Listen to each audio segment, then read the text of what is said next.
NH के अंतर्गत चंबा में विभिन्न विकास कार्य होने वाले हैं। इस दौरान जहां पुल प्रस्तावित हैं तो वहीं सड़कों के हालात भी दुरुस्त होने वाले हैं। इसकी जानकारी अधिशासी अभियंता मीत शर्मा ने दी। उन्होंने स्पष्ट तौर पर जानकारी साझा करते हुए बताया कि सबसे महत्वपूर्ण कार्य भट्टी नाला में पुल बनने का होने वाला है। इसके लिए सरकार ने करोड़ों की राशि स्वीकृत भी कर दी है। ये पुल नेशनल हाईवे अथॉरिटी के अंतर्गत बनेगा और इसकी लंबाई लगभग 180 मीटर होगी।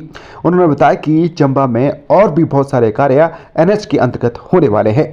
25-26 का एनुअल प्लान हमने बनाया है। उसमें मेनली हमने एनुअल प्लान में चंबा को बाईपास करने के लिए और बनीखेत को बाईपास करने के लिए 2 प्रोजेक्ट्स डाले हुए हैं कंसल्टेंसी के लिए। इसके अलावा गोली से लेकर और दरड्डा तक जो तंग पोर्शन है उसको वाइड करने के लिए एनुअल प्लान में डाला है।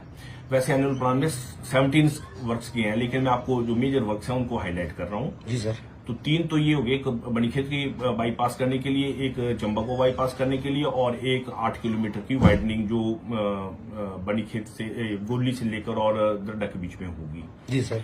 इसके अलावा दरड्डा से लेकर चैली के बीच में जो पोर्शन तंग है उनके लिए और बग्गा से लेकर भरमौर तक की कंसल्टेंसी चली हुई है, जिसमें हमारी ड्राफ्ट अलाइनमेंट जो है वो मिनिस्ट्री नॉर्थ को सबमिटेड है।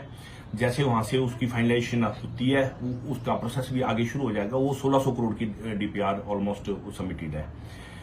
तो वो जैसे मिनिस्ट्री की तरफ से हमें हरी झंडी मिलती है उसमें भी आगे काम बढ़ा दिया जाएगा। इसके अलावा परेल घाट के पास जो खराब पोर्शन है उसको ठीक करने के लिए स्पेशल रिपेयर में, और इसके अलावा पूरे सड़क में जहां जहां रिपेयर की जरूरत है और जहां जहां रोड सेफ्टी की जरूरत है उसमें हमने रोड सेफ्टी और स्पेशल रिपेयर 2 डीपीआर हमारी ऑलरेडी मिनिस्ट्री को सबमिटेड है। उम्मीद है कि वो भी जल्दी ही अप्रूव हो जाएंगी, तो उसमें भी आगे काम चल पड़ेगा और हमारा जो 154A नेशनल हाईवे है वो सभी तरीके से ठीक हो जाएगा। इसके अलावा एक पीएमसी जो पीबीएमसी का काम बग्गा से भरमौर चला हुआ है, उसमें आईआर जो होती है उसकी वो खत्म हो चुकी है, इनिशियल रेक्टिफिकेशन खत्म हो चुकी है और पीएम का काम शुरू होना है, उसमें पीरियडिक मेंटेनेंस का काम शुरू होना है, जिसमें उसमें पूरा टारिंग होगी उसकी सरफेस की। उसको कॉन्ट्रैक्टर को भी मैंने 28 को बुलाया है, उसकी 14/4 को उसका आईआर खत्म हो चुकी है।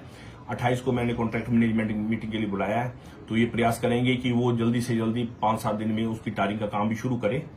और इसके अलावा एक रॉयल दीप का काम जो चला हुआ है वो कंप्लीशन स्टेज पर है। जोशी के काम में ब्रिजेस में कुछ प्रॉब्लम हुई थी वो भी कंप्लीशन स्टेज पर है। और इसके अलावा बाकी जो भी हमारे पुराने प्रोजेक्ट चले हुए हैं उसमें से 4 प्रोजेक्ट जो है कंप्लीशन स्टेज पर है।